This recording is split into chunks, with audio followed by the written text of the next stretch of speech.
We Are Still Here, Native American Truths Everyone Should Know, by Traci Sorell and Frane Lessac. We are still here.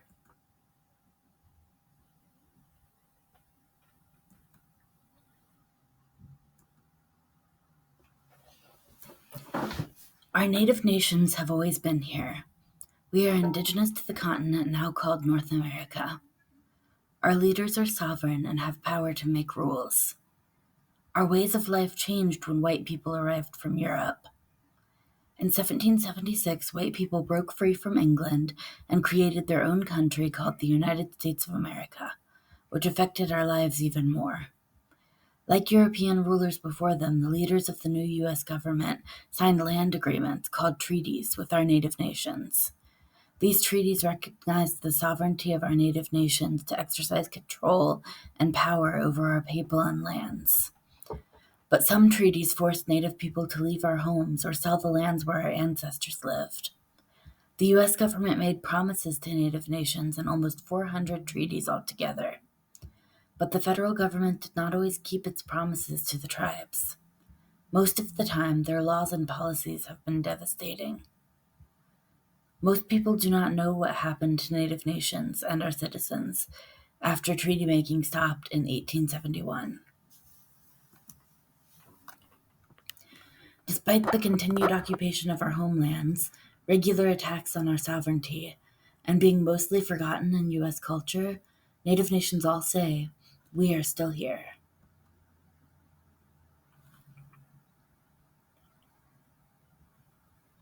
Presentation. Assimilation. Most U.S. leaders did not respect our ways and thought it would be better for us to adapt their beliefs and practices.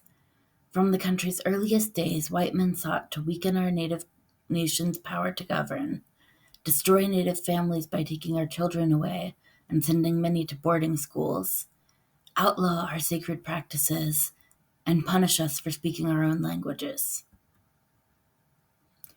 Even under these harsh laws, native nations say, "We are still here." Presentation. Allotment. White people wanted to control and sell even more of our tribal lands. The native nations had already given up larger pieces of land for smaller ones in treaties. In fact, the United States passed laws that divided up the remaining allotted lands of many tribes, gave a certain amount of land to each tribal citizen, sold the leftover land to white settlers and railroad companies. In spite of all this, native nations say, "We are still here." Indian New Deal. The U.S. government tried to help many people during the Great Depression, but its leaders saw how badly native people suffered compared to others.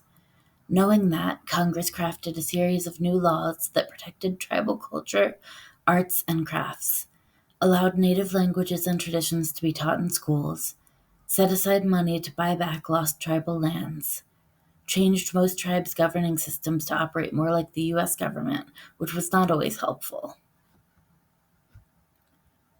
Noting these new laws, native nations say, "We are still here."